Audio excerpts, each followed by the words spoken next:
Hello everybody, welcome back again and today we're gonna start with OSINT. देखो OSINT क्या होता है basically आपका open source intelligence gathering and analysis होता है। तो ये करता क्या है बेसिकली आपका कलेक्शन और एनालिसिस करता है आपका पब्लिकली अवेलेबल डेटा जितना भी है उनका। एंड एक और चीज़ आती है कि जितना भी पब्लिक डेटा आपको मिलता है, फॉर एग्ज़ाम्पल गूगल पे हो गया या ऑनलाइन जितना भी डेटा है, तो ये उसको यूज़ करके आपको इन्फॉर्मेशन प्रोवाइड करता है। तो आप कैसे कैसे यूज़ कर सकते हो इस पर्टिकुलर ओसेंट को, ओसेंट टेक्निक को। तो एक आता है ओसेंट फ्रेमवर्क, राइट। अगर आप इसको सर्च करते हो यहाँ पे, तो इसकी जो फर्स्ट वेबसाइट आ रही है यहाँ पे osentframework.com, आप इस वेबसाइट पे चल जाना। देन ये वेबसाइट जब खुलेगी तो आपके सामने इतने सारे मतलब इसकी मॉड्यूल्स खुल जाएंगी। ठीक है, ये क्या है, ये बेसिकली इसके फ्रेमवर्क्स है। अगर आप फॉर एग्ज़ाम्पल ईमेल एड्रेस में जाते हो तो आप के सामने और ज़्यादा मतलब ऑप्शंस खुल जाएंगे। तो देखा जाए तो इसके अंदर सब पार्ट्स बहुत ज़्यादा हैं, तो हम मोस्टली सब तो कवर नहीं कर सकते हैं, बट जो इम्पोर्टेंट लगती है मेरे को मैं वो कवर करवा दूँगा। फॉर एग्ज़ाम्पल अगर आप ईमेल सर्च के अंदर जाते हो तो यहाँ पे आपके पास कुछ टूल्स एंड वेबसाइट्स आ जाती हैं।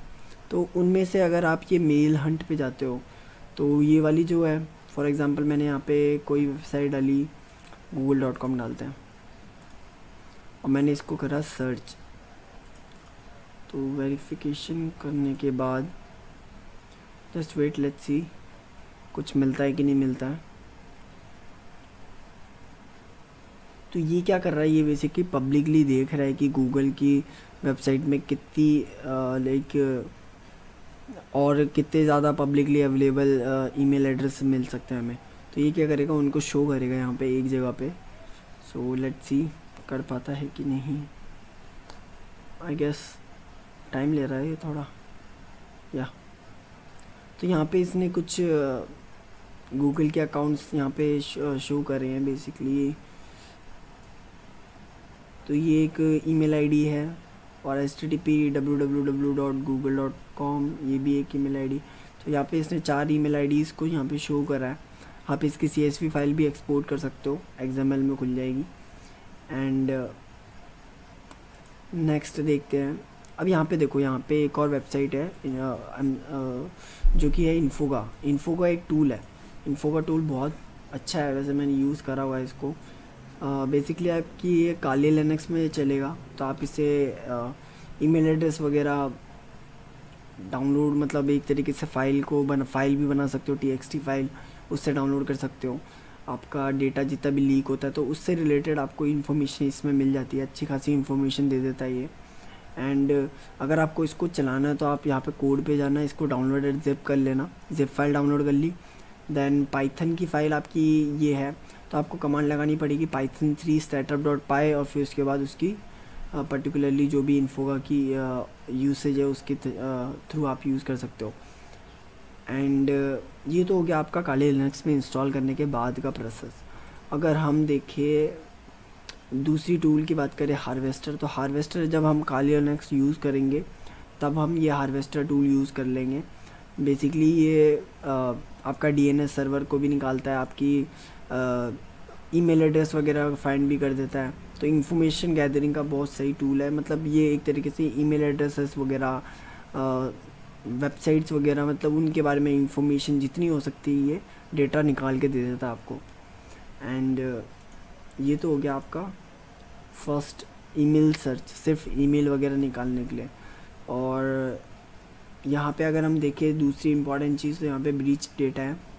फॉर एग्ज़ाम्पल अगर आपको देखना है कि आपकी पर्टिकुलर ईमेल आईडी कहीं पे डेटा ब्रीच हुआ था कि नहीं हुआ था, तो क्या होता है बेसिकली, देखो आप कहीं पे अकाउंट बनाते हो और वो पर्टिकुलर अकाउंट आपका अगर उस कंपनी में बनाया है, फॉर एग्ज़ाम्पल XYZ कंपनी में आपने ईमेल अकाउंट यूज़ करा अपना, और उस XYZ कंपनी का डेटा ब्रीच हो गया, दैट मीन्स तुम्हारी ईमेल आईडी का अकाउंट भी गया, राइट। तो आपको वो चेक करने के लिए अगर कि आपकी ऐसी कोई डेटा ब्रीच में आपकी ईमेल आईडी इन्वॉल्व थी कि नहीं थी, तो आप यहाँ पे चेक कर सकते हो। फॉर एग्ज़ाम्पल मैंने यहाँ पे डाला कॉन्टैक्ट अस @hackitech.com। तो गुड न्यूज़, कोई डेटा ब्रीच नहीं हुआ है। तो अगर मैं यहाँ पे दूसरी आईडी देखता हूँ मेरी 787761@gmail.com, ये मेरी बहुत पुरानी आईडी है। तो यहाँ पे एक डेटा ब्रीच आया है, तो ये आपके लिए प्रॉब्लम है क्योंकि आपकी अकाउंट में भी शायद डेटा ब्रीच हुआ है, तो आपकी अकाउंट कहीं पे सेल हो रही हो। तो आप इससे बच कैसे सकते हो? आप एक तो इसका पासवर्ड चेंज कर दो, दूसरा कि आपके जितने भी अकाउंट्स एडिड है, बेफालतू के अकाउंट्स एडिड है जो कि आप अलग अलग वेबसाइट्स वगैरह में यूज़ है, तो गूगल अकाउंट में जाओ, वहाँ पे जाके रिमूव कर दो जो अकाउंट आपके यूज़ नहीं आता है। And next one is intelligence x. ये वेबसाइट भी बहुत अच्छी है। ये बेसिकली आपका domain, URL, email address, IP address, CID, bitcoin address, कुछ भी अगर आप यहाँ पे डाल दो तो उससे रिलेटेड आपको डेटा निकाल के देता है। फॉर एग्ज़ाम्पल अगर मैंने यहाँ पे hackitech.com डाला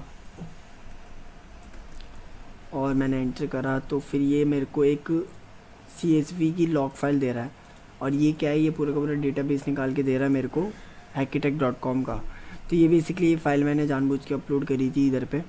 तो ये जो फ़ाइल है इसमें कौन कौन सी इन्फॉर्मेशन मिल रही है, ईमेल एड्रेस मिल रहा है, फ़ोन नंबर मिल रहा है, नेम मिल रहा है, लोकेशन का कुछ जगह का नाम दे रखा है। तो ये कुछ चीज़ें हैं जो कि इसमें मिल रही थी। फॉर एग्ज़ाम्पल अगर हम google.com की बात करें,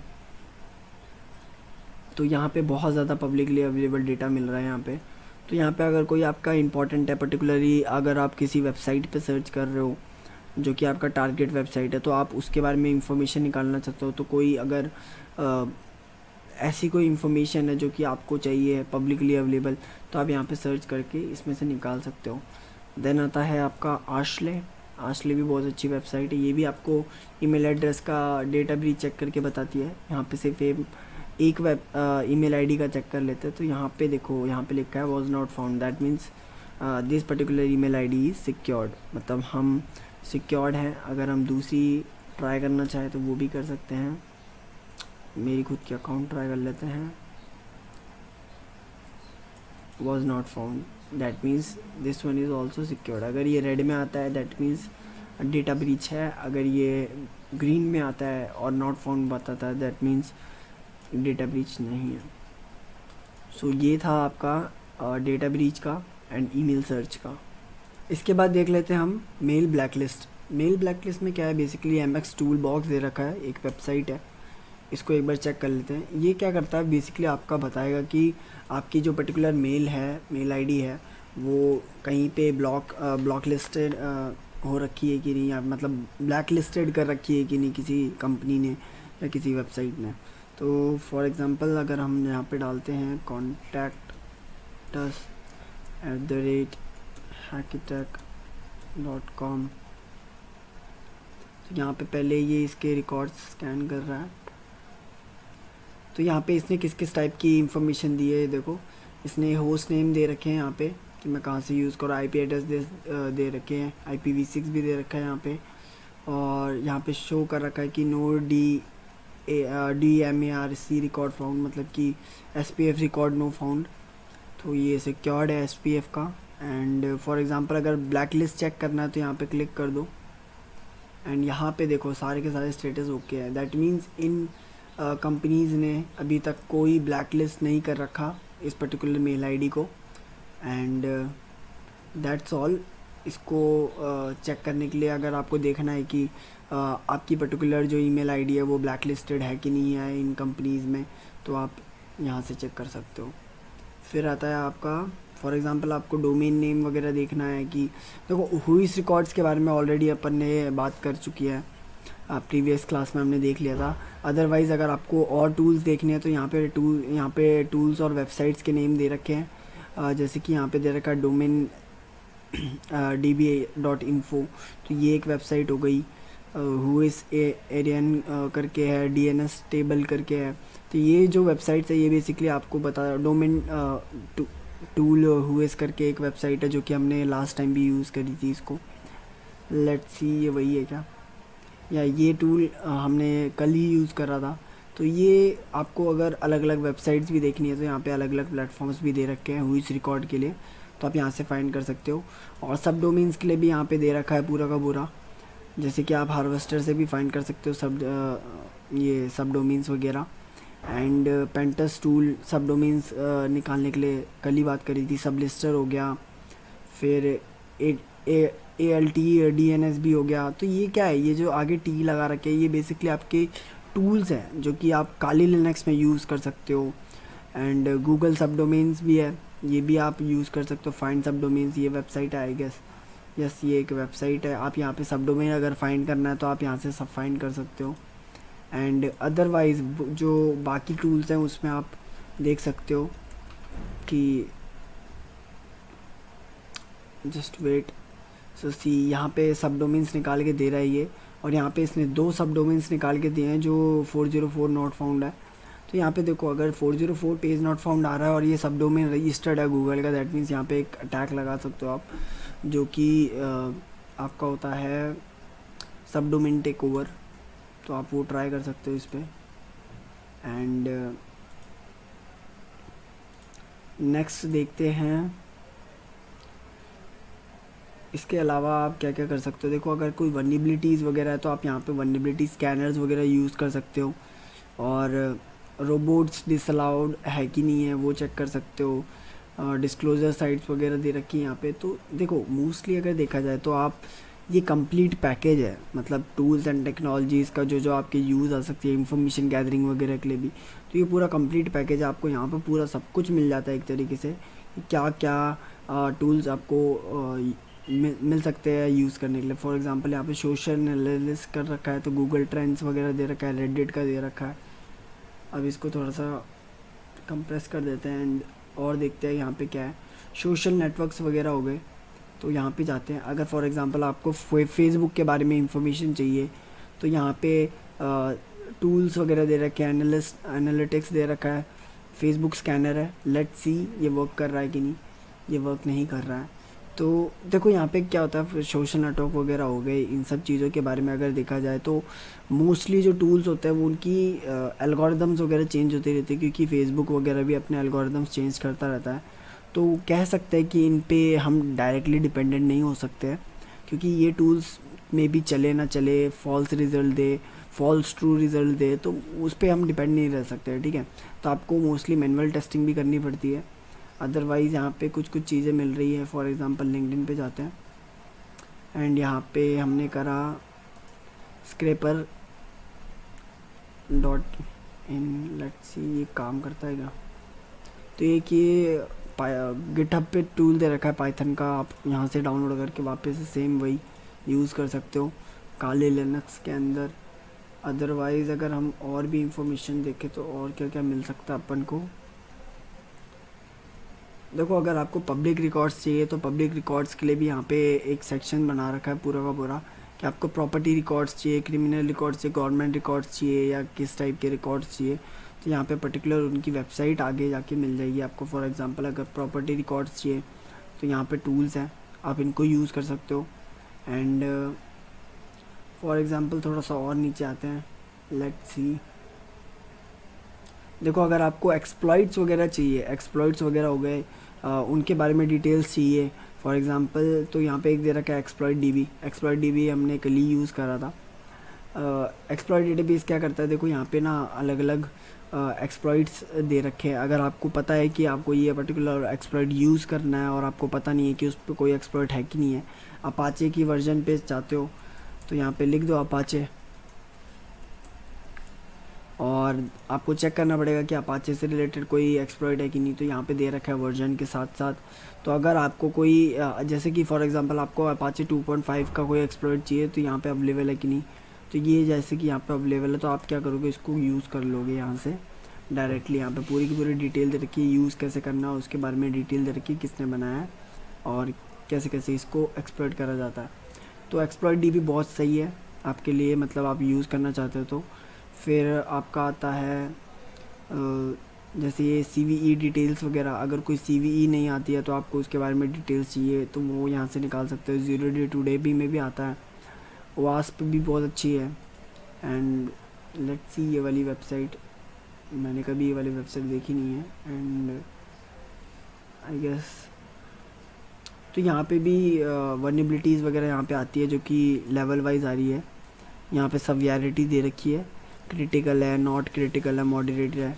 तो यहाँ पे जो अटैक्स के नाम दे रखे हैं और उनके बारे में दे रखा है, तो आप यहाँ से चेक कर सकते हो पर्टिकुलर एक अटैक को कि कौन कौन से अटैक्स नए नए आए हैं यहाँ पे।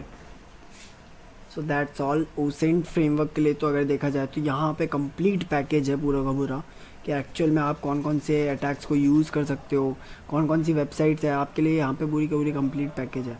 एक तरीके से हर चीज़ की एक पर्टिकुलर मॉड्यूल है, एक लिंक दे रखा है, उस जगह से आप पूरे पूरे रिकॉर्ड्स निकाल सकते हो।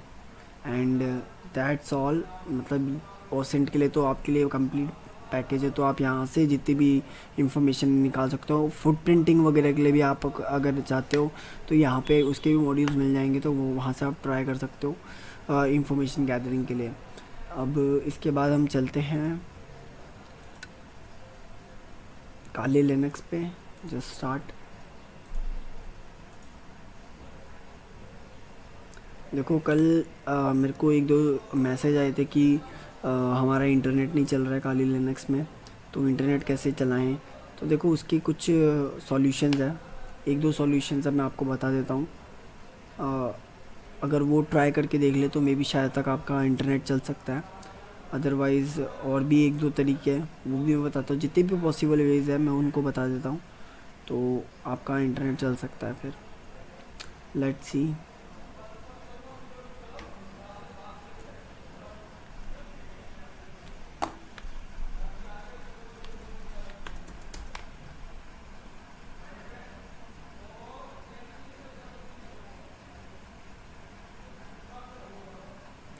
फर्स्ट ऑफ ऑल हम चेक कर लेते कि हमारा इंटरनेट चल रहा है कि नहीं चल रहा है। सो टर्मिनल खोल के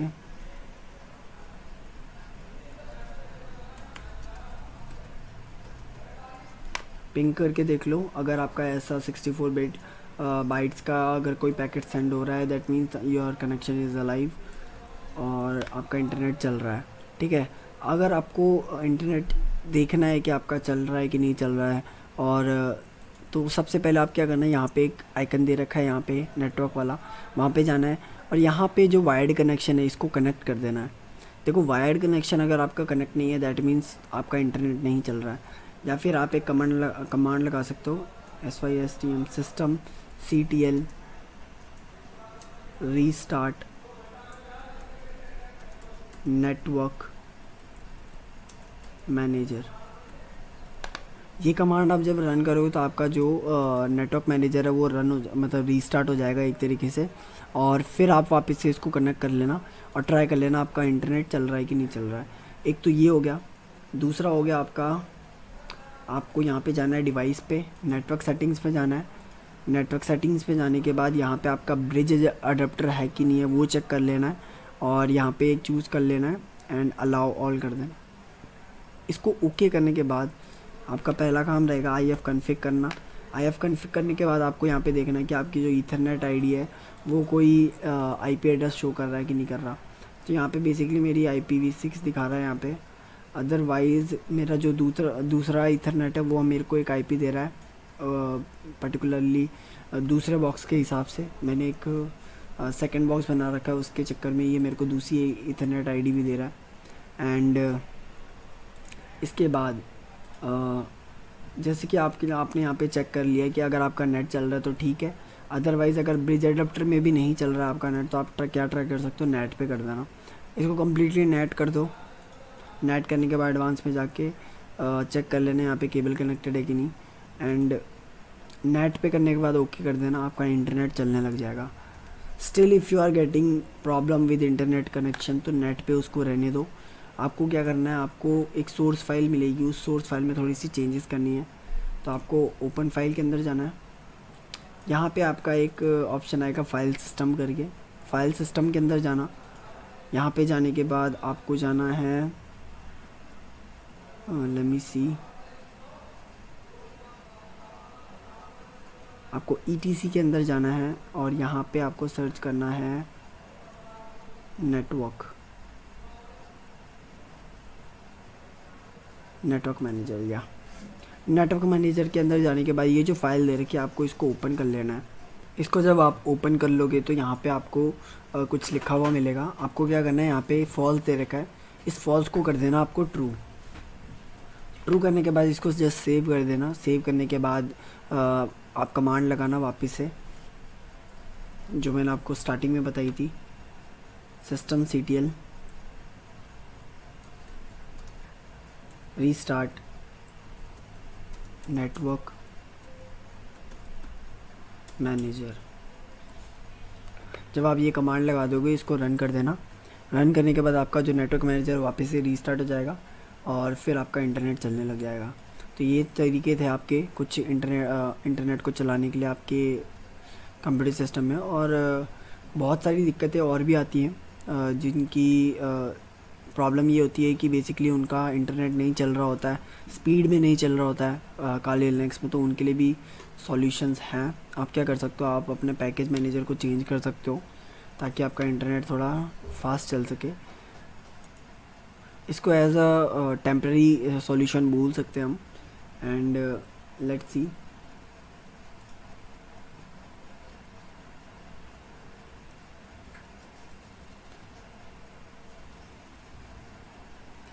इसके बाद आपको क्या करना है, बेसिकली आपको kali.org की वेबसाइट पे जाना है, जहाँ पे आपको नेटवर्क काली लिनक्स की नेटवर्क रिपोजिटरीज़ मिल जाएंगी।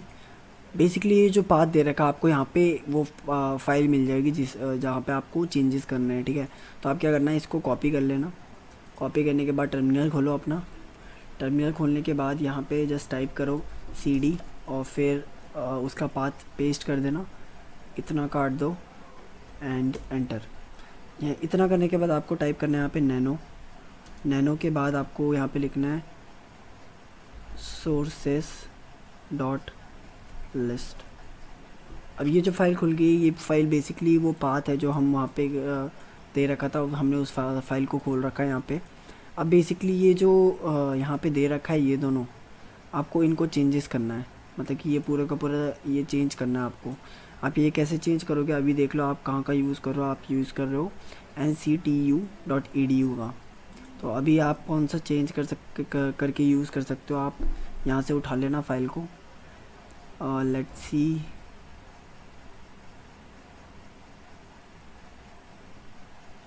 लेट मी सी, कोई ढंग की फाइल मिल जाए हमको, हम वो यूज़ कर लेंगे। आई गेस यहाँ से रहने दो, यहाँ से रहना दो, कहीं और से फाइंड करते हैं।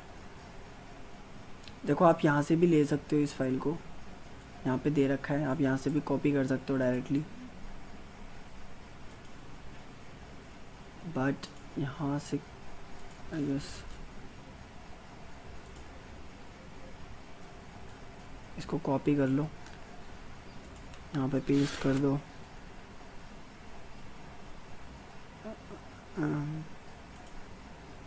लेट्स सी कोई और फाइल मिल जाए हमको, या यहाँ पे हमको मिल सकती है फाइल्स।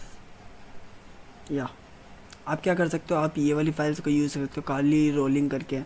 आप क्या करना है, इसको कॉपी कर लेना, ये लिंक देख लो, गिटहब का लिंक है, यहाँ से इसको कॉपी कर लेना और यहाँ पे जाके सॉरी, यहाँ पे जाके आप इसको रिप्लेस कर सकते हो, ठीक है। आपको रिप्लेस कैसे करना है, यहाँ पे मूवेबल है, आपको जस्ट यहाँ पे इसको काटना है पूरा का पूरा और रिमूव कर देना है।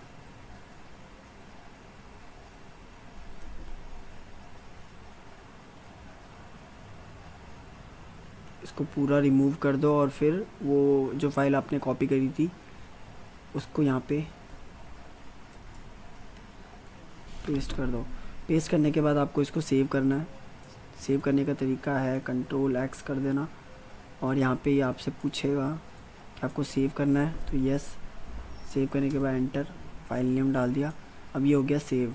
अब आपको जस्ट सिंपली आपका जो कंप्यूटर सिस्टम है वो आपको अपडेट करना है, apt get अपडेट और एंड apt get अपग्रेड। आपको ये कमांड चलानी है और ये कमांड चलाने के बाद आपका इंटरनेट चलने लग जाएगा। क्योंकि देखो ये क्या करता है, ये बेसिकली नए पैकेजेस डाउनलोड करता है आपके कंप्यूटर सिस्टम में, तो उसके बाद आपका इंटरनेट का ये जो इशू है वो सब कुछ सॉल्व हो जाएगा। आपकी जो स्पीड वगैरह भी आ रही थी स्लो, वो भी सही हो जाएगी। तो आपको इस तरीके से करना है यहाँ पे, दैट्स ऑल। इंटरनेट का अगर आपको कोई इशू आ रहा है तो आप इस तरीके से सही कर सकते हो। नेक्स्ट आगे बढ़ते हैं। अब आपको क्या करना है, आपको बेसिकली वो वाली जो मैंने आपको बताई थी कि हम एक प्रोजेक्ट भी बनाने वाले हैं, तो उन सब चीज़ों के बारे में हम एक बार बात कर लेते हैं। देखो, मैंने आपको ऑलरेडी एक्सप्लेन करा हुआ था कि एक ये कंपनी है, इस कंपनी में 3 डिपार्टमेंट्स हैं, अलग अलग डिपार्टमेंट बताए थे मैंने आपको, जो कि द फर्स्ट वन इज़ कौन सा था, फर्स्ट वन कौन सा था, डीएमजी था, यानी कि जो पहला था वो डिमिटलाइज जोन था, दूसरा था इंटरनल नेटवर्क और तीसरा था मैनेजमेंट। ठीक है, हमने 3 नेटवर्क अलग अलग डिपार्टमेंट्स बना रखे थे। अब इस डिपार्टमेंट में क्या था, एक सर्वर होस्टेड था, उस सर्वर से एक वेबसाइट होस्टेड थी और उस वेबसाइट को हम हैक करने वाले थे। ठीक है, तो अभी के लिए इतना मानो कि अभी हम आज सिर्फ डीएमजी को करने वाले हैं, तो डीएमजी आज हम कवर करने वाले हैं पूरा का पूरा। तो यानी कि आज हम वेबसाइट पे एक्सेस लेंगे, वेबसाइट पे एक्सेस लेने के बाद सर्वर पे एक्सेस लेंगे, यानी कि डीएमजी के ऊपर पूरा एक्सेस होगा हमारे।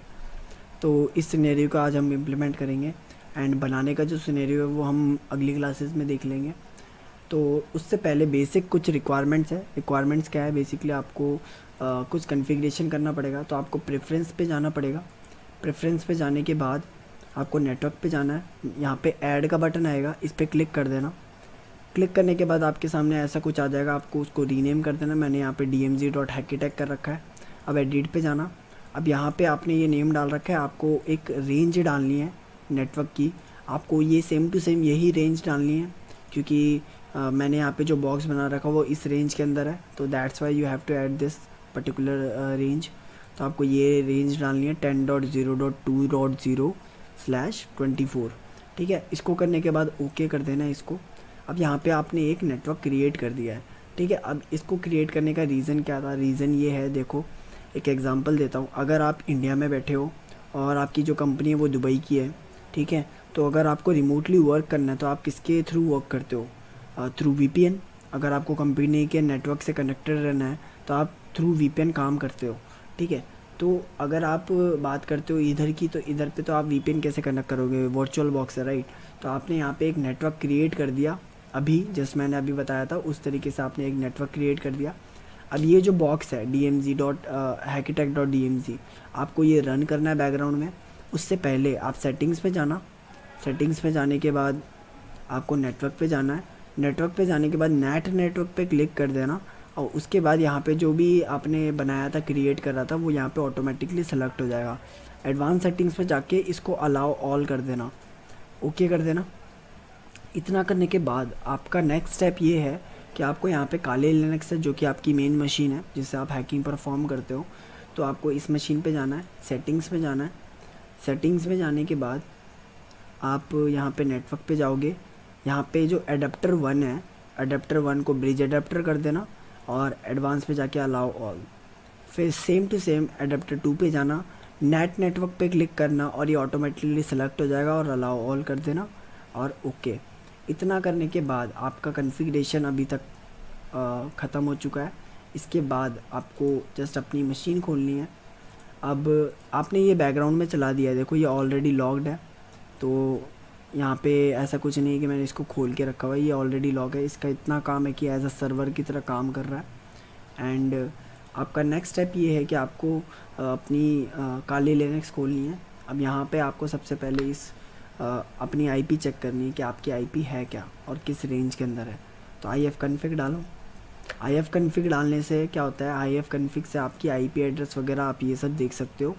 तो इथरनेट 0 पे मेरी मेन मशीन की आईपी है और इथरनेट 1 पे मेरी जो दूसरी मशीन में मैंने नेटवर्क कनेक्ट कर रखा था वो दूसरी आईपी यहाँ पे शो कर रहा है, जो कि है 10.0.2.4, यानी कि उस रेंज में ही आ रही है।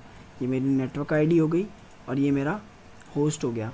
ठीक है, एंड अब मेरे को क्या करना है, मेरे को चेक करना है कि वो जो सामने वाला कंप्यूटर है, ये जो सर्वर हमने बना रखा है, इसकी आईपी क्या है। तो हमें पता है इसका नाम क्या है, hackitech.dmz करके है। तो हम क्या करेंगे, हम यहाँ पे करेंगे ping hackitech.com dmz.hackitech.com। तो हमने यहाँ पे करा, तो यहाँ पे ये कनेक्शन अलाइव है, यानी कि पिंग कर रहा है और इसकी आईपी क्या है 10.0.2.7। ठीक है, तो आपको ये पर्टिकुलर आईपी मिल गई, मतलब कि आपको जस्ट अब क्या करना है, इस पर्टिकुलर आईपी को ट्राई करना है वेब ब्राउज़र पे कि ये सर्वर है कि नहीं है। तो आप सर्वर चेक करने के लिए क्या करोगे, आप वेब ब्राउज़र खोलोगे अपना, वेब ब्राउज़र पे आपको बस चेक करना है कि एक्चुअल में ये आईपी एड्रेस है कि नहीं है। जस्ट खुल रहा है, ये आ गया। अब यहाँ पे इसको पेस्ट कर दो और एंटर। जैसे आपने एंटर करा तो ये चेक करेगा कि बेसिकली ये सर्वर है कि नहीं है। अगर एरर आ गया दैट मीन्स ये कोई सर्वर नहीं था। तो जैसे इसको चेक करते हैं, यस दिस इज़ सर्वर। ये लोडिंग कर रहा है, ये पूरी की पूरी लोडिंग चल रही है। तो ये एक सर्वर था, यानी कि एक वेबसाइट खुल के आ गई यहाँ पे सामने, ठीक है। अब ये जो वेबसाइट है ये बेसिकली आपकी यहाँ पे चल रही है, that means it's a server. तो आप क्या कर सकते हो यहाँ पे, अब आपका नेक्स्ट स्टेप क्या है? आपका नेक्स्ट स्टेप ये रहेगा कि आपको ये देखना है कि इस पर्टिकुलर वेबसाइट की टेक्नोलॉजीज़ कौन कौन सी। आपकी पहली स्टेप मैंने आपको बताया था कि हैकिंग में जो होता है, एथिकल हैकिंग वगैरह में फेजेस होते हैं, 5 फेजेस होते हैं हैकिंग के। तो जो पहला आता है वो होता है रिकग्निशंस, और जो कि हम फुट प्रिंटिंग, इंफॉर्मेशन गैदरिंग भी बोलते हैं। तो हम सबसे पहले क्या करेंगे यहाँ पे, पहले इंफॉर्मेशन गैदर करेंगे वेबसाइट के बारे में। तो पहले हम देखेंगे कि टेक्नोलॉजी कौन कौन सी यूज़ कर रही है ये पर्टिकुलर वेबसाइट। तो हम क्या कमांड लगाएंगे, वट वेब, फिर हम वेबसाइट का नाम डालेंगे dmg.hackitech.com। या तो आप ये डाल दो या फिर आप ये पर्टिकुलर आईपी डाल सकते हो। लेट्स सी इससे रिलेटेड कोई इन्फॉर्मेशन मिलती है कि नहीं मिलती है। इसको थोड़ा सा वाइड कर देते हैं एंड यस हमें यहाँ पे इंफॉर्मेशन मिली है अभी थोड़ी थोड़ी।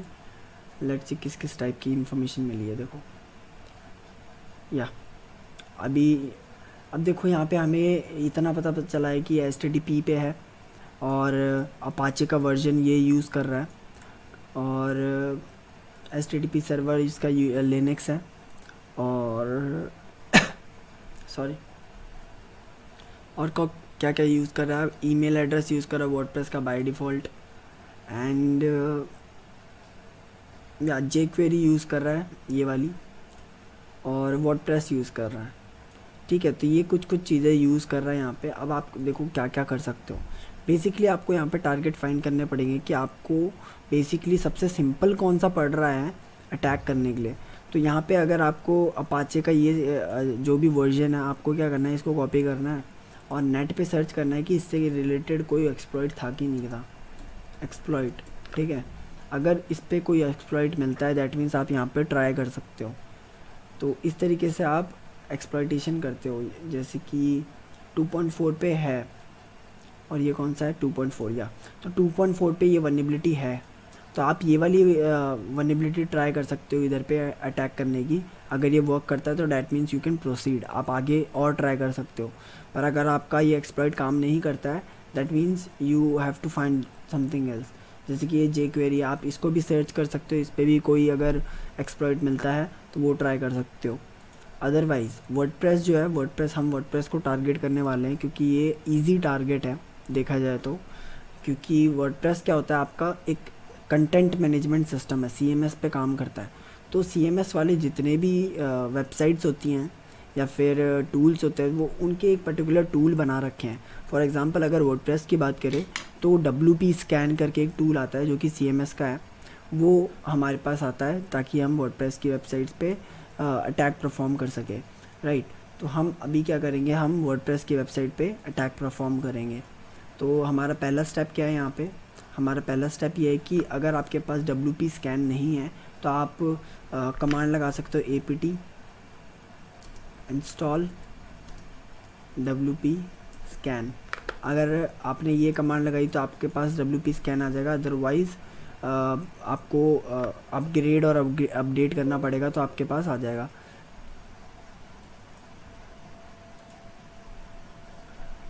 अब आपको क्या करना है इसके बाद, अब वर्डप्रेस को टारगेट करना है तो आप सबसे पहले ट्राई करोगे इंस्टॉलेशन के बाद WP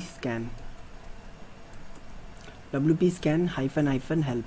आप जब ये कमांड डालोगे तो मे बी आपको देखना पड़ेगा कि एक्चुअल में आपके पास है कि नहीं है। तो let me see, yes I have this tool. तो मैं इस टूल को यूज़ कर लेता हूँ अब।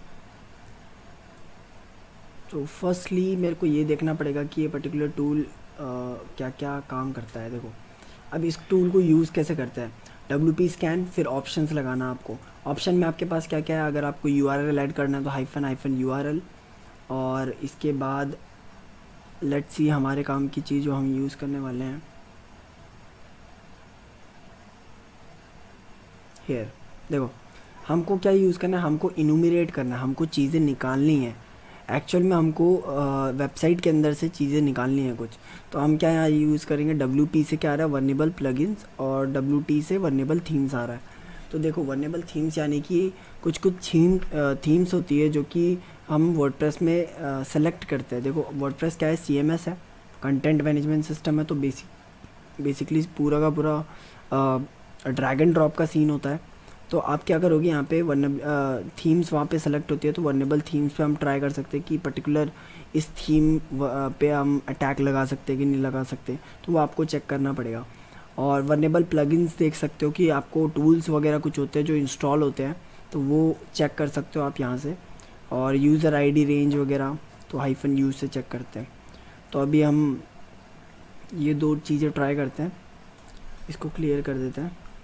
नाउ सी आपको क्या करना है, अब यहाँ पे कमांड लगानी है WP स्कैन -URL। अब यहाँ पे आप URL में IP एड्रेस भी डाल सकते हो, या फिर आपका जो डोमेन था वो भी डाल सकते हो। मैं यहाँ पे डाल देता हूँ https://10.0.2.7। नाउ इसके बाद आपको डालना है -E। फिर आपको क्या क्या निकालना था, vulnerable plugins, vulnerable themes, enter. इतना करने के बाद आपने एंटर कर दिया। अब ये स्कैन कर रहा है, लेट्स सी कोई इन्फॉर्मेशन आती है कि नहीं। यहाँ पे बहुत सारी इन्फॉर्मेशन यहाँ पे इसने निकाल के दी है। तो देखो यहाँ पे किस किस टाइप की इन्फॉर्मेशन आई है। अपाचे सर्वर यूज़ कर रहा है ये उबंटू, तो ये 100% कॉन्फिडेंस के साथ कह रहा है। देखो अगर कोई भी वनएबिलिटी होती है वो यहाँ पे शो कर देगा, अदरवाइज़ आपको देखनी पड़ेगी। XML RPC, देखो ये एक वनएबिलिटी तो नहीं है, बट ये हेल्प करता है आपकी एक वनएबिलिटी के अंदर। अगर ये अनेबल है, आपको एक्सेसिबल मिल रहा है XML RPC, दैट मीन्स आप ब्रूट फोर्सिंग के लिए इस पर्टिकुलर चीज़ को यूज़ कर सकते हो। तो it's a kind of vulnerability type, मतलब आपके यूज़ आता है, आप हेल्प ले सकते हो इस चीज़ की। एंड और क्या क्या है, okay so this one is the vulnerability. मतलब अगर देखा जाए तो वेरी लो लेवल की वनएबिलिटी बोला जाता है इसको। ये होता है बेसिकली सेंसिटिव डेटा एक्सपोजर। अगर हम इस पर्टिकुलर लिंक को खोलें तो ये देखो यहाँ पे क्या हो रहा है, डायरेक्टरी खुली हुई है पूरी की पूरी, राइट। ये देखो अब ये क्या है, ये बेसिकली अगर मैं यहाँ पे कुछ फाइल्स रिप्लेस कर दूँ इसकी जगह, तो वेबसाइट पे वो फाइल्स दिखने लग जाएगी। अगर मैं डिलीट कर दूँ, that means file he delete हो जाएंगी। तो ये सेंसिटिव डेटा एक्सपोजर है। मतलब यहाँ पे मे बी शायद कोई ऐसा सेंसिटिव डेटा होता, किसी की कार्ड डिटेल्स होती, तो वो सारी चीज़ें यहाँ पे दिख रही है। पूरा का पूरा फाइल की डायरेक्टरीज वगैरह का कंटेंट वगैरह यहाँ पे दिख रहा है। तो इट्स अ वनएबिलिटी। एंड और क्या क्या है, लेट्स सी। देखो यहाँ पे इसने बताया WordPress theme use Hestia theme use कर रहा है ये, और ये वर्जन आउट ऑफ डेट है और लेटेस्ट वर्जन आ चुका है, तो उसके बारे में भी बताया है इसने। तो हेस्टिया थीम यूज़ कर रहा है। अब आप क्या करोगे, अब सबसे पहले आपका नया काम ये होगा कि हेस्टिया का कोई एक्सप्लॉइट है कि नहीं। तो हेस्टिया आपने लिखा और एक्सप्लॉइट टाइप करा, तो यहाँ पे दे रहा है Hestia control panel 1.3.2 PHP web app. तो ये एक वनएबिलिटी, आप ये ट्राई कर सकते हो। तो आपको इसी तरीके से जाना है एक एक करके। नाउ लेट्स सी और क्या क्या इन्फॉर्मेशन दे रखी है। ओके दैट्स ऑल, इतनी इन्फॉर्मेशन दे रखी है, या इतनी इन्फॉर्मेशन दे रखी है। अब आपका नेक्स्ट स्टेप क्या है, आपका नेक्स्ट स्टेप ये है कि आपको ये चेक करना है कि इसके यूज़र्स कितने हैं। तो आप क्या करोगे, सेम कमांड लगाओगे और यहाँ पे -U कर दोगे। आपने ये U कर दिया, एंटर कर दो। लेट्स सी इस पर्टिकुलर वेबसाइट में कोई यूज़र रिफ्लेक्ट करता है कि नहीं करता है। तो ये स्कैनिंग चल रही है, लेट्स सी कोई रिज़ल्ट आता है कि नहीं आता है। या यहाँ पे देखो यहाँ पे इसने यूज़र आइडेंटिफाइड दिखा दिया और यूज़र में दिखा रहा है एक एडमिन है और दूसरा आपका छोटा एडमिन मतलब कि ए स्मॉल है। ठीक है, तो आप यहाँ पे दोनों ट्राई कर सकते हो कि बेसिकली ये यूज़र नेम काम करते कि नहीं करते। तो आप क्या करोगे, बेसिकली वेबसाइट पे जाओगे, यहाँ पे हम डोमेन डाल देते हैं,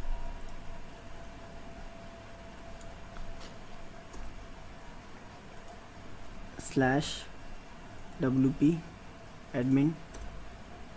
ठीक है, आपके सामने ये खुल गया। अब यहाँ पे हमने एडमिन डाला, पासवर्ड डालते हैं 123 लॉगिन। देखो यहाँ पे क्या बोल रहा है, password you enter for the user name admin is incorrect. That means admin तो सही है, मतलब यूज़र नेम तो सही है पर हमारा पासवर्ड गलत है। अब हम पासवर्ड कैसे निकाल सकते हैं, देखो अब पासवर्ड निकालने के भी कुछ तरीके हैं। आप क्या कर सकते हो, या तो आप ब्रूट फोर्स कर लो। अब ब्रूट फोर्स करने के लिए आप दो तरीके से निकाल सकते हो, या तो आप गैस कर लो, अगर आपको इजी गैसेबल लग रहा है पासवर्ड तो आप गैस कर सकते हो। अदरवाइज़ अगर आप गैस नहीं कर सकते तो दूसरा तरीका क्या हो सकता है, आप ब्रूट फोर्स करोगे। ब्रूट फोर्स करने के लिए आपको देखना पड़ेगा बेसिकली कि ब्रूट फोर्सिंग के टाइम कौन सी वर्ड लिस्ट आपके पास है कि नहीं है, या फिर आप कौन सी वर्ड लिस्ट यूज़ कर रहे हो। तो आप क्या करोगे, लोकेट करोगे rockq.txt को। अब देखो rockq.txt है ना, ये फाइल है। अब ये जो पर्टिकुलर फ़ाइल है, ये फ़ाइल बहुत ज़्यादा बड़ी है, मतलब इतनी ज़्यादा बड़ी फ़ाइल है ये कि आप ना इसको यूज़ नहीं कर सकते, क्योंकि ये बहुत ज़्यादा टाइम ले लेगी अगर आपका पासवर्ड नहीं मिला तो इसमें। फॉर एग्ज़ाम्पल cd एंटर, और मैंने यहाँ पे करा wc rockq.txt, लेट्स सी।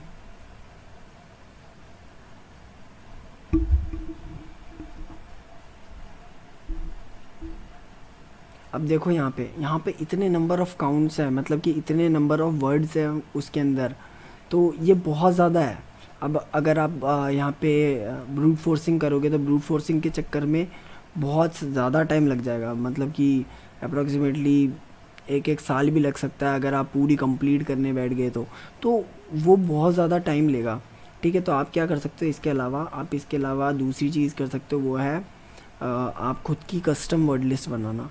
अब देखो ये थोड़ा ऑफ टॉपिक जाता है, ऑफ टॉपिक मतलब कि जो एग्ज़ाम्स होते हैं जैसे कि OSCP हो गया या फिर LPT एग्ज़ाम्स हो गया, तो इनमें क्या होता है, इसमें आपको वर्ड लिस्ट दी जाती है ऑलरेडी, जबकि आपको बनानी नहीं पड़ती है। ठीक है, तो अगर आप बात करते हो इसकी, तो आप क्या करोगे, इस पर्टिकुलर वेबसाइट में जाओगे जो कि हमारी थी dmg.hackitech।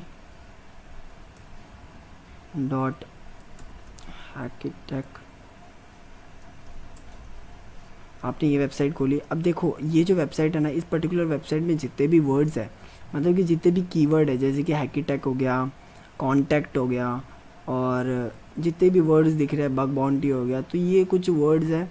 इन वर्ड्स को यूज़ करके ये एक वर्ड लिस्ट बनाएगा। ये पर्टिकुलर जो भी हम यूज़ करने वाले हैं टूल, उसको यूज़ करके एक वर्ड लिस्ट बनाएगा। और वो टूल क्या है ना, वो टूल का नाम है CWEL सिविल। अब ये जो टूल है, ये पर्टिकुलरली टूल अपना हेल्प करता है हमारे वर्ड लिस्ट बनाने के लिए, कस्टम वर्ड लिस्ट बनाने के लिए। तो हम यहाँ पे देखते हैं। अब देखो यहाँ पे इसको यूज़ करने का तरीका बता रहा है, सिविल ऑप्शन और URL। आपको URL डालना है और सिविल कमांड डालनी है और बीच में ऑप्शंस डालना है। अब ऑप्शंस देखो क्या आपने ये यूज़ आएगा, हम यूज़ करेंगे -m किस लिए यूज़ है, मिनिमम वर्ड लिस्ट लेंथ डालनी है, और मैक्सिमम जितनी भी डालनी चाहते हो उतनी डाल सकते हो, बट यहाँ पे मिनिमम शो कर रहा है कि आप कितनी लेंथ लेना चाहते हो। तो देखो क्या कंपनीज़ क्या करती है, कंपनीज़ नॉर्मली सबसे स्मॉलेस्ट अगर देखें, मतलब एक रेंज देखी जाए तो 12 से 20 के बीच में जो कंपनीज़ होती है वो वर्ड लिस्ट यूज़ करती है। तो हम यहाँ पे डालेंगे CWEL, फिर स्पेस डाल के हम डालेंगे कमांड यहाँ पे -m, और फिर डालेंगे हम 12, फिर 20, फिर स्पेस डाल के हम यहाँ पे डालेंगे अपने वेबसाइट का नाम जो कि है dmg.hackitech .com enter. No command found at CEWL है, CEWL एंटर। तो इसने एक फ़ाइल बना दी है, जस्ट वेट। 10.10.2.7 ये रन हो गया। इसने एक वर्ड लिस्ट बना के दी है, बहुत ज़्यादा छोटी सी है। लगता है हमने शायद तक रेंज ज़्यादा दे दी है, तो हम इसको थोड़ी सी कम कर देते हैं, 15 कर देते हैं इसको। Now enter. अभी भी ये इतनी ही दे रहा है। रेंज को थोड़ी सी कम कर देते हैं, रेंज दे देते हैं हम 10 से 15।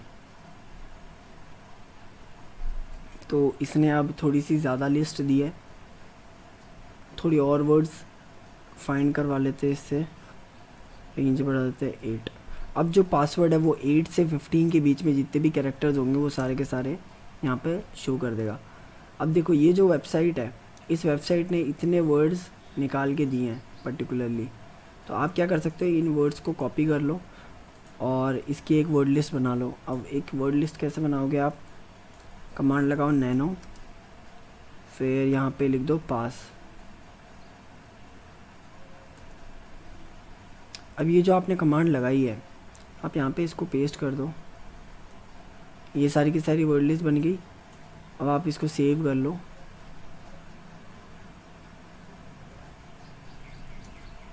पास के नेम से सेव हो गई। अब आप क्या करोगे, आप यहाँ पे कमांड लगाओगे ब्रूट फोर्सिंग की। अब ब्रूट फोर्सिंग की कमांड क्या है देखो, WP स्कैन, फिर -URL। अब URL में क्या है 10.0.2.7, फिर स्पेस डाल के -u। अब आपका यूज़र नेम क्या था, एडमिन, ADMIN, एंड -p और पास, यहाँ पे आपकी फ़ाइल का नेम, ठीक है। Now enter. अब ये क्या करेगा, बेसिकली ब्रूट फोर्स करेगा। अगर इसमें से कोई पासवर्ड हुआ तो ये स्कैन करके आपको बता देगा। अदरवाइज़ अगर इसमें से पासवर्ड नहीं मिला, दैट मीन्स इसमें पासवर्ड नहीं था। अब इसने क्या निकाला, scan finish but no password found, right. तो हमें कोई पासवर्ड नहीं मिला इसमें। तो अब हम क्या कर सकते हैं, अब देखो यहाँ पे एक सिनेरियो समझो, जो भी आपका पासवर्ड होगा अगर देखा जाए तो वो पासवर्ड इतना सिंपल थोड़ी ना होगा। फॉर एग्ज़ाम्पल अगर मेरा नाम मैंने संदीप लिखा हुआ है पासवर्ड में, तो वो डायरेक्टली मैं संदीप थोड़ी ना लिखूँगा, मे बी शायद तक मैं उसको ऐसे लिख सकता हूँ, इस तरीके से लिखा रह सकता है। तो ये बेसिकली ट्रांसम्यूटेशन बोला जाता है, इसको लीड नोटेशन बोला जाता है। तो ये ट्रांसम्यूटेशन ऑफ वर्ड लिस्ट हो गई। तो हम क्या करेंगे, हम इस पर्टिकुलर जो भी वर्ड है इसको इसमें कन्वर्ट करेंगे। अब इसको कन्वर्ट करने के लिए हमें एक वर्ड लिस्ट बनानी पड़ेगी। अब उस वर्ड लिस्ट को कैसे बनाते हैं देखो तो आपको एक टूल डाउनलोड करना पड़ेगा। वो टूल का नेम है transmute.py। ये रहा ट्रांसम्यूट मास्टर। तो आपको ये डाउनलोड करना पड़ेगा बेसिकली। लेट मी सी मेरे पास और कोई टूल है क्या, या यही है। तो इस टूल को आपको पहले तो यहाँ पे देखना पड़ेगा कि ये चलता कैसे। तो इसको ओपन इन टर्मिनल करना, ये आपको गिटहब पे मिल जाएगा। इसको यहाँ पे जाना, आप यहाँ लिखना transmute.py गिटहब।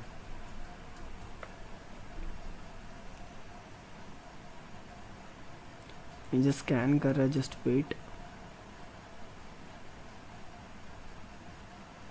या तो यहाँ पे अलग अलग transmute.py के दे रखे हैं। तो आपको क्या करना है, यहाँ पे बेसिकली खोल के देखना पड़ेगा आपको कि कौन सा चल रहा है कौन सा नहीं चल रहा है, उसके हिसाब से आपको यूज़ करना पड़ेगा। तो ये जैसे कि ये वाला है, आपको यहाँ पे कोड पे जाना है, यहाँ पे डाउनलोड कर लेना है। इसको डाउनलोड करने के बाद आपको यूज़ करना है इसको। तो यूज़ कैसे करना है देखो, इसकी फ़ाइल के अंदर चल जाओ। आपने ओपन इन टर्मिनल कर लिया, फिर इसकी फ़ाइल के अंदर चले गए। अब आपको यहाँ पे कमांड लगानी है पाइथन 3 नहीं, यहाँ पे पाइथन डालना, फिर transmute.py transmute.py। लेट्स सी ये चल रहा है कि नहीं चल रहा है। इतना कमांड लगाने के बाद आपको देखना है कि ये चल रहा है कि नहीं चल रहा है। तो लेट्स सी, थोड़ा सा वेट करना है, ये बता देगा थोड़ी देर में।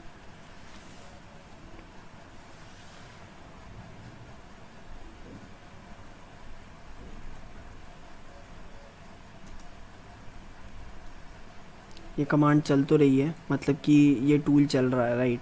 तो आप यहाँ पे आपको क्या देखना है, अब यहाँ पे देखो, यहाँ पे लिखा है -L create a common lead transmutation. तो आपको एक नॉर्मल कॉमन सी लीड ट्रांसपोर्टेशन क्रिएट करनी है। तो आप क्या करोगे, आप यहाँ पे लिखोगे, सबसे पहले तो आप क्या करोगे, एक फ़ाइल यहाँ पे डाल देना।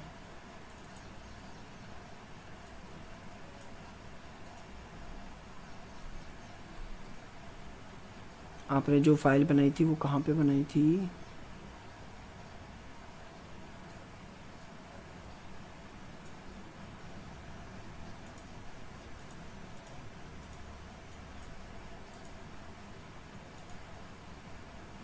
और डेस्कटॉप फाइल्स के अंदर, desktop and where is the file,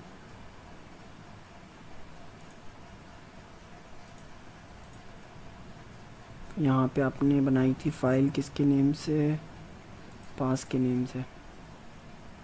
और इसको कॉपी कर लो, इस पर्टिकुलर फाइल को आप यहाँ पे चाहे तो पेस्ट कर लो।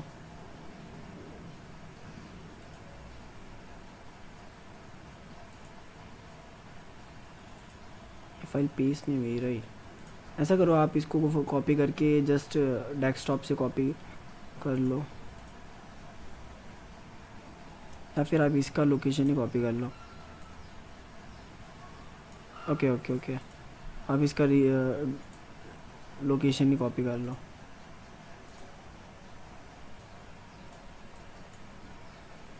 इसको क्लियर कर लो। क्लियर करने के बाद आपको क्या करना है, यहाँ पे जस्ट इसका लोकेशन एक बार पेस्ट कर दो। ओके, अब यहाँ पे आपको कमांड लगानी है, आपको यहाँ पे कमांड लगानी है पाइथन transmute.py। transmute.py डालने के बाद आपको डालना है यहाँ पे -L स्पेस डाल के आपको डालना है यहाँ पे आपकी फ़ाइल का नेम, और फिर उसके बाद किस में सेव करना है आपको, यानी कि न्यू में करना है, सैम में कर देते हैं क्योंकि न्यू नेम से ऑलरेडी एग्जिस्ट करती है फाइल। तो इसको कर दो एंटर। अब ये जो फाइल है, ये पर्टिकुलर फाइल वहाँ पे सेव हो चुकी है। लेट्स सी, तो ls करते हैं, सैम के नेम से एक फ़ाइल बन चुकी है। अब इसको ज़रा एक बार खोल के देखें, तो ये लीड नोटेशन में कन्वर्ट हो चुका है। तो अब हम क्या करेंगे, हम इस पर्टिकुलर फाइल को यूज़ करेंगे हमारे हैकिंग के लिए, राइट, अपने ब्रूट फोर्सिंग के लिए। तो वो फाइल हमने कहाँ पे स्टोर करी है, अभी डाउनलोड्स के अंदर जाके transmute.py AD फाइल, इसको कर लो कॉपी। कॉपी करने के बाद अब हमारा पहला स्टेप क्या रहेगा, इसको हम ऐसी जगह पे डाल दें जहाँ से हम इसको यूज़ कर सकें। तो हमने क्या करा, इसको पेस्ट कर दिया डेस्कटॉप पे। ओके, वो फाइल कॉपी नहीं हुई है अभी तक।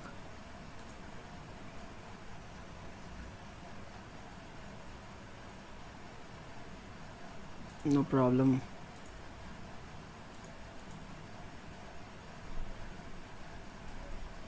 यहीं से यूज़ कर लेंगे, राइट। अब देखो, हमने एक फ़ाइल क्रिएट कर ली। अब हमें क्या करना है, वापस से WP स्कैन चलाना है। WP स्कैन -URL, URL क्या है हमारा 10.0.2.7, ठीक है। इतना चलाने के बाद हमने यूज़र डालना है -u। यूज़र क्या था हमारा, एडमिन ADMIN, एंड हमारा पासवर्ड क्या है, सैम। तो हमने यहाँ पे ऑल सेट कर दिया है, यानी कि हमारा यूज़र नेम वगैरह सब सेट। अब एंटर कर दो। इतना करने के बाद लेट्स सी हमें पासवर्ड मिलता है कि नहीं मिलता है।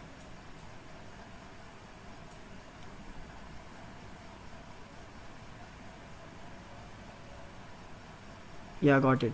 देखो यहाँ पे इसने स्कैनिंग कंप्लीट कर ली है। स्कैनिंग कंप्लीट करने के बाद आपको पासवर्ड मिल चुका है। यूज़र नेम क्या है एडमिन, और आपका पासवर्ड क्या है ये। तो आपको अब यहाँ पे पासवर्ड मिल चुका है, तो आपको क्या करना है, अब यहाँ पे लॉगिन करना है। अब आपने क्या करा है, आपने वहाँ पे वर्डप्रेस को ब्रेक कर दिया, मतलब वर्डप्रेस का जो लॉगिन पैनल था ब्रेक हो गया है। पासवर्ड क्या था उसको कॉपी कर लो जस्ट। लेट्स सी ये पासवर्ड वर्क कर रहा है कि नहीं कर रहा है।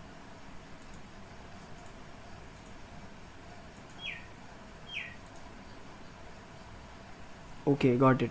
देखो अब यहाँ पे आपको पूरा का पूरा एक्सेस मिल चुका है आपके वर्डप्रेस का लॉगिन पैनल का। यानी कि आप यहाँ पे अभी क्या हो, लेट्स सी यूज़र्स, यहाँ पे आप एडमिन हो, मतलब कि आपके पास एडमिनिस्ट्रेटिव पावर है। यानी कि आप यहाँ पे कुछ भी एडिट डिलीट मॉडिफाई सब कुछ कर सकते हो। तो यानी कि आपके पास पूरा का पूरा वर्डप्रेस का कंट्रोल पैनल का पूरा आपके पास एक्सेस आ चुका है। अब आगे देखते हैं। आगे में दे आपको क्या करना है, आपको एक नया टैब खोलना है। अब सबसे पहले आप डालोगे MSF कंसोल। MSF कंसोल यहाँ पे क्यों डाला है, देखो इसका रीज़न ये है, बेसिकली हम मेटास्प्लॉइट से इसको एक्सप्लॉइट करेंगे। और भी तरीके हो सकते हैं। और तरीके कौन कौन से कि आप इनमें से कोई दूसरा थीम चूज़ करो, एक्टिवेट कर लो चाहे तो। उसको एक्टिवेट करने के बाद पेजेस में जाओ। पेजेस में एक पेज आता है, इनके दूसरे में दे रखा होगा थीम में, उसमें आता है 404 पेज नॉट फाउंड वाला है, मतलब पेज, ऐसा पेज जो डिस्प्ले करता है तब करता है जब आपका पेज जो है वो वैलिड नहीं होता, राइट। तो वो वाला पेज को आपको ढूंढना है, फिर उसमें जाके कोई पेलोड बना के डाल दो और रिवर्स कनेक्शन यहाँ से ले लो। तो ये एक प्रोसेस हो सकता है। या फिर आप क्या करोगे, आप मेटास्प्लॉइट से ट्राई कर सकते हो। तो आपको यहाँ पे क्या लिखना था, MSF कंसोल लिखना था। MSF कंसोल लिखने के बाद फर्स्ट ऑफ ऑल एक बार मेटास्प्लॉइट के बारे में थोड़ा पढ़ लेते हैं। तो before getting started let's see, तो आपको क्या करना है, आपको यहाँ पे जाना है फाइल सिस्टम में। यहाँ पे जाने के बाद आपको जाना है यूज़र्स में, फिर आपको जाना है शेयर में जाने के बाद सर्च करो मेटास्प्लॉइट।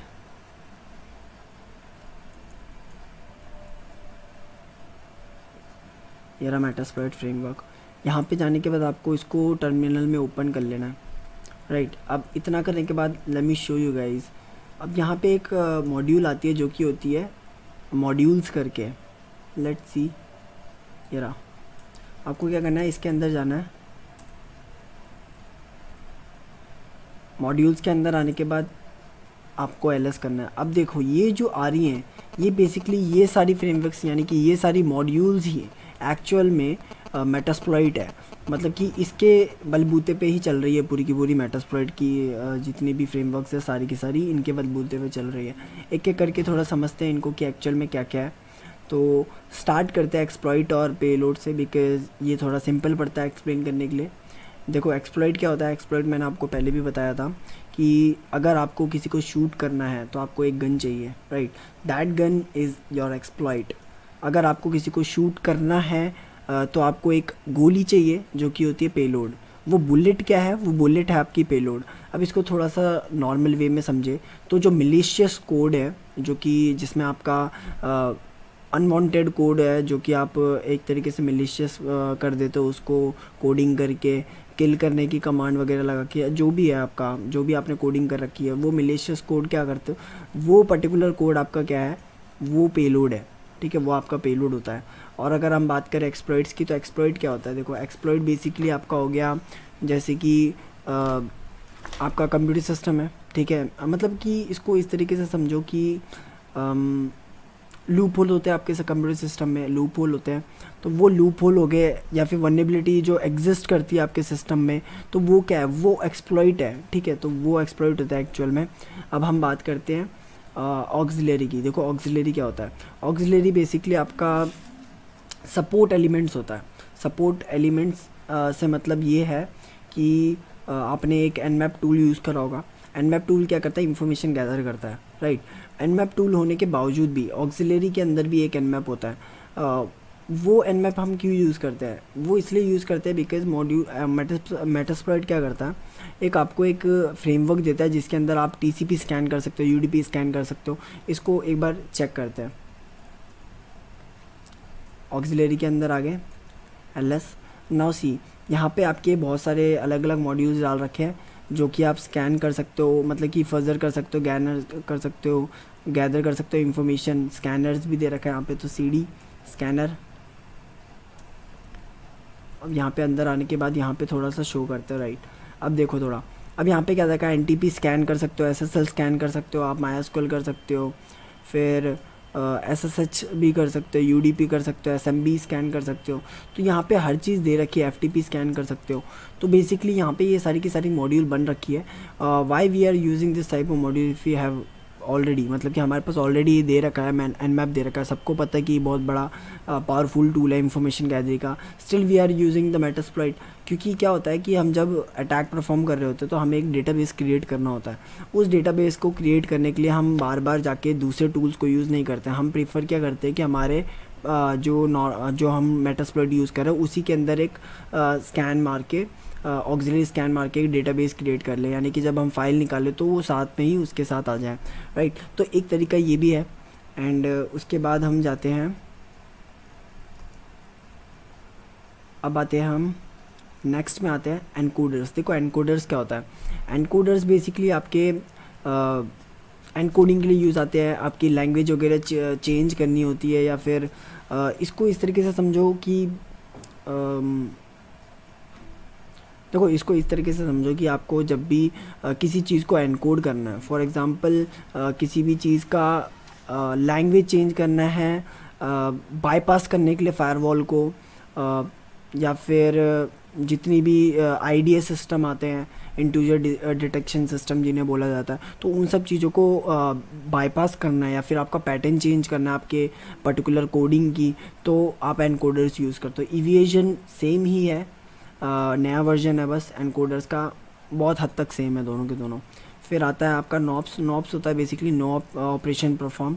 तो ये बेसिकली क्या करता है, आपको अगर कोडिंग करनी है, जो मालवेयर एनालिसिस वाले लोग होते हैं वो क्या करते हैं, वो बेसिकली नॉप्स यूज़ करते हैं कोडिंग वगैरह करने के लिए, मिलिशियस स्क्रिप्ट बनाने के लिए, खुद की पेलोड्स बनाने के लिए एंड ऑल। तो वो ये यूज़ करते हैं। ये हमारे काम की नहीं है, क्योंकि एज अ सिक्योरिटी रिसर्चर्स हम ये यूज़ नहीं करते हैं।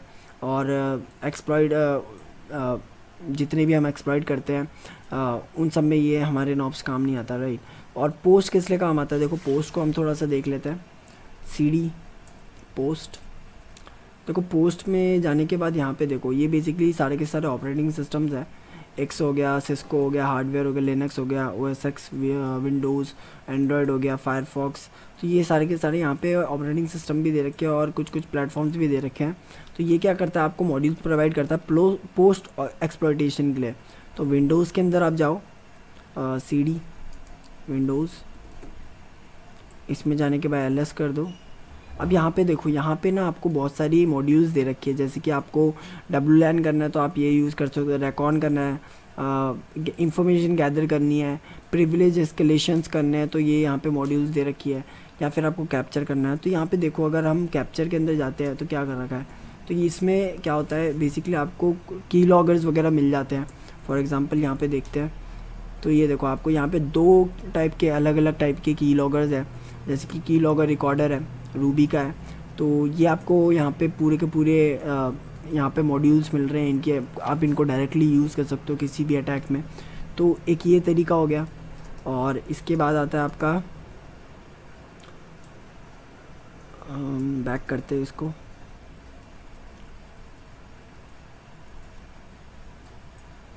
अब यहाँ पे आता है आपका पेलोड। अब देखो पेलोड्स क्या होता है, अब पेलोड्स में जाने के बाद ओके CD पेलोड्स। अब पेलोड्स के अंदर आपका ऑप्शन आता है जैसे कि सिंगल हो गया, स्टेजर हो गया और स्टेजेस हो गया। देखो स्टेजेस के बारे में हम बात नहीं करने वाले बिकॉज ये दोनों इसी का पार्ट होता है। मिला के अगर देखा जाए तो। और सिंगल्स की बात करें तो सिंगल्स क्या होता है, देखो सिंगल्स बेसिकली आपका होता है एक तरीके से जब भी आपको कोई भी पेलोड वन शॉट में सेंड करना है किसी को, जैसे कि कोई भी एक्सप्लॉइट करना है और आपको वन शॉट के लिए करना है, तो आप सिंगल्स यूज़ करते हो। अगर आप टू और मोर शॉट के अंदर करना चाहते हो तो आप स्टेजेस यूज़ करते हो, राइट। अगर सिंगल्स में क्या होता है, देखो जैसे कि एग्जांपल ले तो अगर आपका जो पेलोड है वो 5 MB का है, वो 5 MB का आपने एक ही शॉट में पूरा का पूरा पेलोड सेंड कर दिया, ठीक है, तो ये सिंगल्स के अंदर आया। अगर आपका स्टेजर्स की बात करें तो आपने क्या करा, पहले 2 MB का भेजा, फिर 3 MB का भेजा, तो वो स्टेजर्स के अंदर आया। पर बात ये आती है कि स्टेजर्स में थोड़ा रिलायबल नहीं होता, थोड़ा सा कनेक्शन लूज़ हो जाता है। आपका रिवर्स शेल भी बन जाएगा, मतलब आपका पेलोड एग्जीक्यूट हो जाएगा, आपका शेल एक्सेस भी हो जाएगा, बट वो लंबे टाइम तक रहेगा कि नहीं रहेगा वो उसकी कोई कंफर्मेशन नहीं हो, तो वो जल्दी डाई हो जाएगा आपका जो कनेक्शन है, राइट। फिर आता है आपका, अगर हम इसकी बात करें तो आप इसको थोड़ा और समझते हैं, लेट्स सी। अब यहाँ पे आते हैं, अब आपने मेटास्प्लॉइट यहाँ पे खोल लिया था MSF कंसोल डाल के। अब यहाँ पे हमने डाला शो पेलोड्स,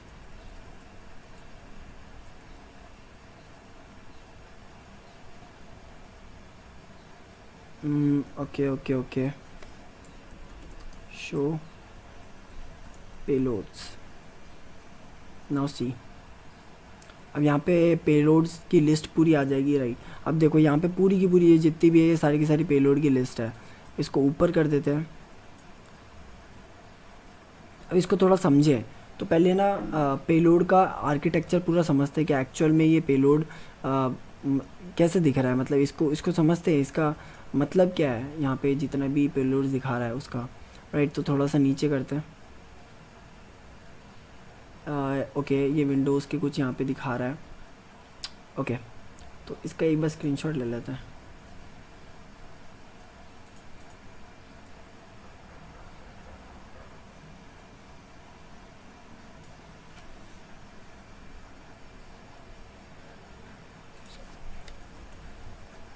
अब देखो इसको थोड़ा समझते हैं इस तरीके से।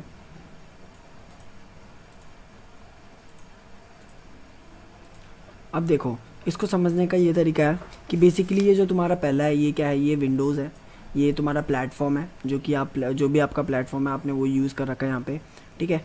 नेक्स्ट वन क्या है, आपको आप यहाँ पे इसको थोड़ा सा लिख लेते हैं, जैसे कि ये क्या है, ये है प्लेटफॉर्म।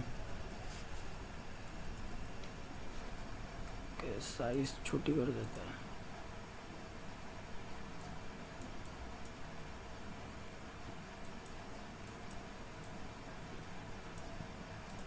ये हमारा प्लेटफॉर्म था। अब ये जो मीटर प्रेटर है ये क्या है, ये बेसिकली आपका देखो मीटर प्रेटर हो गया या फिर आपका कोई सा भी कनेक्शन हो गया, बहुत सारे होते हैं, जैसे कि मीटर प्रेटर यूज़ करते हैं हम, और भी यूज़ करते हैं, जैसे कि आर्किटेक्चर टाइप होता है। रुको मैं यहाँ पे दिखाता हूँ तुम्हें। बेसिकली यहाँ पे हमको पूरा शो नहीं करा पेलोड,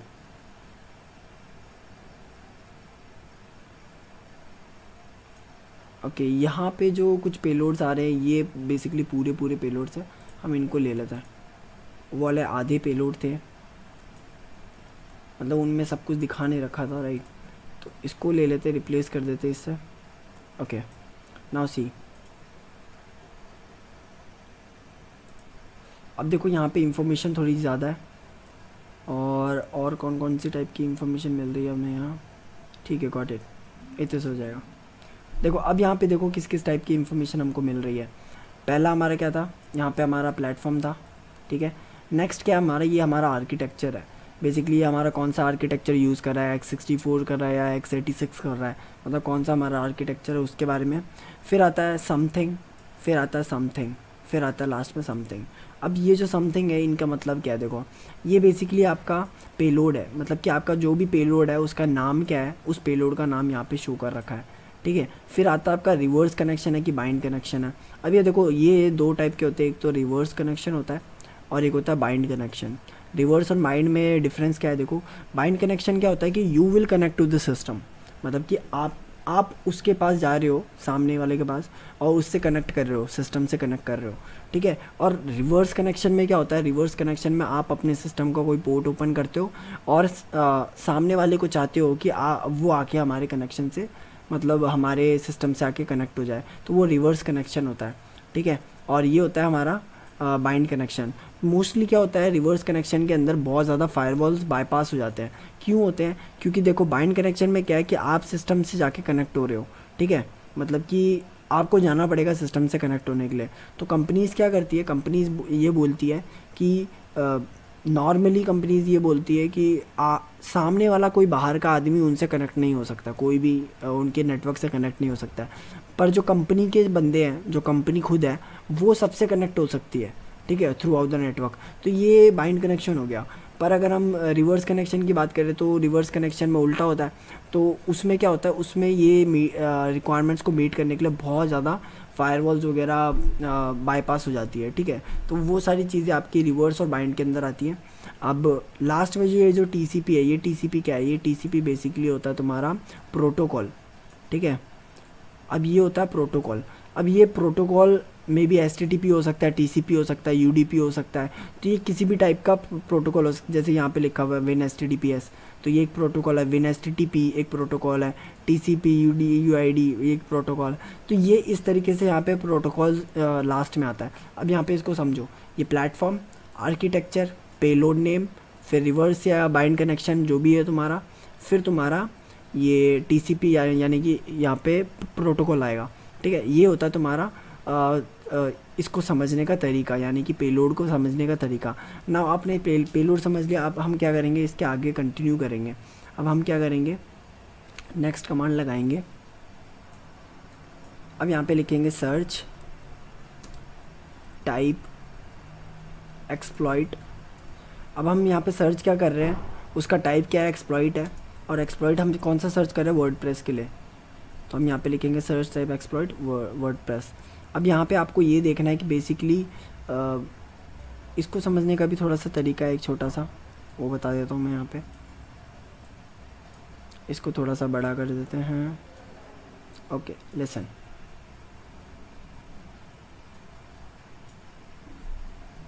देखो ये जो हैशटैग्स होते हैं, ये बेसिकली आपके इसको थोड़ा सा और छोटा कर देते हैं। ओके, देखो ये जो हैशटैग्स होते हैं, ये हैशटैग क्या होता है, बेसिकली आपके नंबर्स होते हैं। यहाँ पे नंबर्स दे रखे हैं, तो वो नंबर्स होते हैं। आप डायरेक्टली नंबर से भी यूज़ कर सकते हो इनको। फिर आता है आपका नेम। यहाँ पे नेम क्या है उस पर्टिकुलर एक्सप्लॉइट का, उसके बारे में दे रखा है। और उसके बाद आता है आपका डिस्क्रिप्शन, यानी कि ये आपका डिस्क्रिप्शन दे रखा है कि एक्चुअल में ये जो पर्टिकुलर एक्सप्लॉइट है वो करता क्या है, उसके बारे में दे रखा है। फिर डिस्क्लोजर डेट दे रखी है और डेट और रैंक वगैरह दे रखा है, राइट। तो इस तरीके से यहाँ पे इसको एक्सप्लेन करा हुआ है। नाउ मेरे को ये देखना है कि एक्चुअल में वो एक्सप्लॉइट है कौन सा जो कि हम यूज़ करने वाले हैं एडमिन शेल एक्सेस के लिए। तो यहाँ पे लेट्स सी, एडमिन एक्सेस के लिए यहाँ पे कोई एक पेलोड ढूंढना पड़ेगा हमें। ये रहा वर्डप्रेस एडमिन शेल अपलोड। तो इसका कौन सा दे रखा है यहाँ पे, एग्जीक्यूटेबल है। यस, एग्जीक्यूटेबल है। तो आप यहाँ क्या करोगे, इसको कॉपी कर लोगे। या तो आप इसके नंबर से कर लो डायरेक्टली इसको यूज़, या फिर आप इसको कॉपी कर सकते हो। तो हमने इसको कॉपी कर लिया है। अब हम क्या करेंगे, यहाँ पे लिखेंगे यूज़ और इसको कर दोगे पेस्ट, फिर एंटर। अब ये यूज़ में आ गया है, ठीक है। अब आपको क्या करना है, यहाँ पे करना है शो ऑप्शंस। अब आपने शो ऑप्शंस डाल दिया। अब यहाँ पे आपको इसकी जो जो रिक्वायरमेंट्स है उसको फुलफ़िल करनी पड़ेगी। जैसे कि आपको पासवर्ड डालना पड़ेगा, ठीक है। आपको प्रॉक्सी डालने की ज़रूरत है नहीं। आपको आर होस्ट डालना पड़ेगा, आपको आर पोर्ट डालना पड़ेगा जो कि ऑलरेडी सेट है, आपको डालने की ज़रूरत नहीं है वैसे तो। और यूज़र नेम अगर है तो आप डाल सकते हो, और वी होस्ट है तो डाल सकते हो। तो यहाँ पे हमें कुछ कुछ रिक्वायरमेंट्स इसके फुलफ़िल करनी पड़ेगी। तो हम क्या लिखेंगे यहाँ पे, सेट पासवर्ड। पासवर्ड हमने क्या निकाला था उसको यहाँ से कॉपी कर लेते हैं। पासवर्ड था ये, इसको कॉपी कर लो और यहाँ पे कर दो पेस्ट। इसको कर दिया एंटर, ये हो गया सेट। फिर हम करेंगे set R host. R host क्या था, वो था 10.0.2.7, राइट, यही था। एंटर। फिर हम करेंगे, दो चीज़ें हो गई हैं। आर पोर्ट ऑलरेडी सेट है। User name, set user name क्या था, एडमिन। सेट हो गया। Now everything is all set. ठीक है, एक बार देख लेते हैं शो ऑप्शंस करके। यहाँ पे सेट हो गया पासवर्ड, आर ओ सेट हो गया, 80 पोर्ट सेट हो गया, एडमिन सेट हो गया, user name okay, all set. अब यहाँ पे लिखना है आपको एक्सप्लॉइट। अब यहाँ पे रन हो रहा है।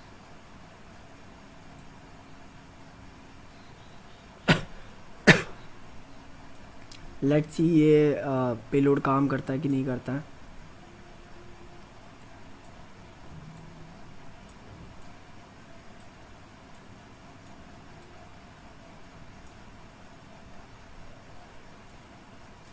Okay, fail due to upload error. ये कोई एरर आ रहा है, इसकी वजह से ये काम नहीं कर रहा। लेट्स सी, इसको वापस से एक्सप्लॉइट करते हैं।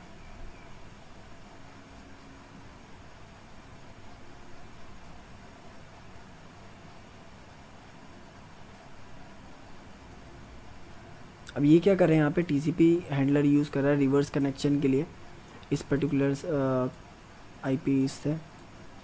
लेट्स सी ये कनेक्ट होता है कि नहीं होता है। Exploit aborted due to failure, unexpected, failed upload. Exploit create, no session was created, कोई सेशन क्रिएट नहीं हो रहा, राइट। अब हम क्या कर सकते हैं, इस पर चेक कर सकते हैं कि इसमें कौन कौन सी चीज़ें हमने गलत डाल दी हों, ताकि मशीन रन हो भी रही है कि नहीं हो रही है।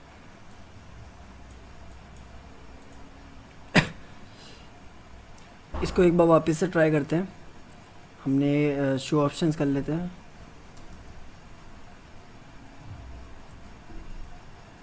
यहाँ पे सब कुछ सही है, पासवर्ड सेट है, ये सेट है, और एडमिन सेट है, पोर्ट नंबर सेट है। Exploit, let's see, okay right. देखो यहाँ पे अब पूरा का पूरा जो मीटर प्रैक्टिस सेशन हमारे पास आ चुका है, ठीक है।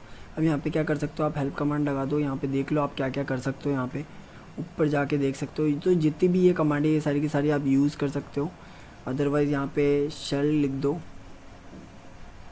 तो शेल लिखते ही आपके पास एक शेल एक्सेस आ जाएगा। तो शेल एक्सेस आने के बाद आपके पास पूरा का पूरा शेल एक्सेस है। आप यहाँ पे कुछ भी यूज़ करते हो तो उसके बाद उसकी चीज़ें आपको यहाँ पे शो करने लग जाएगी, right. So thank you so much guys, इतना आज के लिए बस इतना ही करते हैं हम, and that's all. Next class में हम थोड़ा और कवर कर लेंगे, एंड जितना भी आज कराया है उतना आप एक बार प्रैक्टिस कर लेना। And one more thing guys, जितना भी चीज़ें मैं करा रहा हूँ उसको आपको एक ना एक बार तो ट्राई करना ही पड़ेगा, बिकॉज़ मैंने बेसिक तो करवा दिए, ठीक है। अब हम जब धीरे धीरे जाके टूल्स एंड टेक्नोलॉजीज़ पे काम करने वाले हैं तो और ज़्यादा कॉम्प्लेक्स होता जाएगा। तो मैं नहीं चाहता कि आप लोग इसको बंच बना लो एक तरीके से, क्योंकि चीज़ें सीखने में तो आसान है बट एक्चुअल में जब उनको ग्रैब करने जाओगे तो आपके पास बहुत ज़्यादा चीज़ें हो जाएंगी, ठीक है। तो उनको समझने के लिए आपको थोड़ा ज़्यादा फोर्स लगाना पड़ेगा, ठीक है। तो आपको क्या करना है, अभी जैसे जैसे करा रहा हो वैसे वैसे करते जाना है, क्योंकि आपके पास 1 वीक का टाइम होता है, तो 1 वीक के अंदर आप इन सब चीज़ों को कवर कर सकते हो। So that's all guys, thank you so much. And link अभी मैं लास्ट में शेयर कर रहा हूँ।